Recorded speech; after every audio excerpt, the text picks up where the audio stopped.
ഉന്നത വിദ്യാഭ്യാസ മന്ത്രി ആർ ബിന്ദുവിനെതിരെ രൂക്ഷ വിമർശനവുമായി ഗവർണർ ആരിഫ് മുഹമ്മദ് ഖാൻ. സാമാന്യ മര്യാദയില്ലാത്ത വ്യക്തിയാണ് മന്ത്രി ആർ ബിന്ദുവെന്നും നിയമവും ഭരണഘടനയും ഇവർക്കൊന്നും ബാധകമല്ലെന്നും ഗവർണർ പറഞ്ഞു. തനിക്കെതിരായ പ്രതിഷേധങ്ങളിൽ SFI, PFI കൂട്ടുകെട്ടുണ്ടെന്നും ആരിഫ് മുഹമ്മദ് ഖാൻ ആരോപിച്ചു. അതേസമയം കേരളത്തിലെ ഉന്നത വിദ്യാഭ്യാസ മേഖലയിൽ പ്രശ്നങ്ങൾ ഉണ്ടാക്കുന്നത് ആരാണെന്ന് ഏത് കൊച്ചുകുട്ടിക്കും അറിയാമെന്നായിരുന്നു മന്ത്രി ആർ ബിന്ദുവിന്റെ പ്രതികരണം. കഴിഞ്ഞ ദിവസം നടന്ന കേരള സർവകലാശാല സെനറ്റ് യോഗത്തിൽ മന്ത്രി ആർ ബിന്ദു പങ്കെടുത്തതാണ് ഗവർണറെ ചൊടിപ്പിച്ചത്.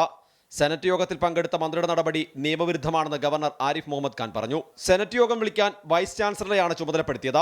പ്രോസ് ചാൻസലറെ ചുമതലപ്പെടുത്തിയിട്ടില്ല. സാമാന്യ മര്യാദയില്ലാത്ത വ്യക്തിയാണ് മന്ത്രി ആർ ബിന്ദുവെന്നും യൂണിവേഴ്സിറ്റി നടപടികളിൽ പ്രോസ് ചാൻസലർ ഇടപെടരുതെന്ന് കോടതി വിധിയുണ്ടെന്നും അതുപോലും ലംഘിച്ചുവെന്നും ഗവർണർ പറഞ്ഞു. Whatever they have done is illegal, null and void. I am in Kerala.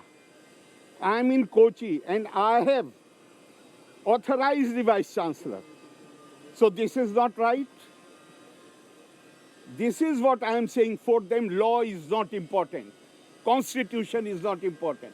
SFI പ്രതിഷേധത്തിനെതിരെയും ഗവർണർ ഗുരുതര ആരോപണം ഉന്നയിച്ചു. തനിക്കെതിരായ പ്രതിഷേധങ്ങളിൽ SFI, PFI കൂട്ടുകെട്ടുണ്ട്.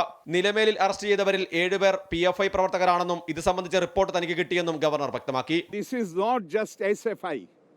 What the government is doing, they are telling the members of a banned organization that you join these protests, you do something nasty, and then we will protect you. This is SFI and PFI joint venture. This government is not only sheltering, using the PFI members to create law and order problem in Kerala. അതേസമയം കേരളത്തിലെ ഉന്നത വിദ്യാഭ്യാസ മേഖലയിൽ പ്രശ്നങ്ങൾ ഉണ്ടാക്കുന്നത് ആരാണെന്ന് ഏത് കൊച്ചുകുട്ടിക്കും അറിയാമെന്നായിരുന്നു ഗവർണർക്കുള്ള ഉന്നത വിദ്യാഭ്യാസ മന്ത്രിയുടെ മറുപടി. സെനറ്റ് എന്ന് പറയുന്നത് സർവകലാശാലയുടെ പരമോന്നത ജനാധിപത്യ വേദിയാണ്. സർവകലാശാലകളും കോളേജുകളും ഒക്കെ NAC അക്രഡിറ്റേഷനിലും NIRF റാങ്കിങ്ങിലുമൊക്കെ വലിയ മുന്നേറ്റം തന്നെയാണ് കാഴ്ചവെച്ചുകൊണ്ടിരിക്കുന്നത്.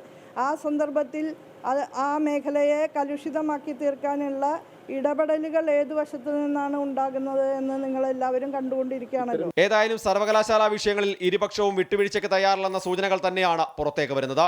അമൃത ന്യൂസ്, തിരുവനന്തപുരം.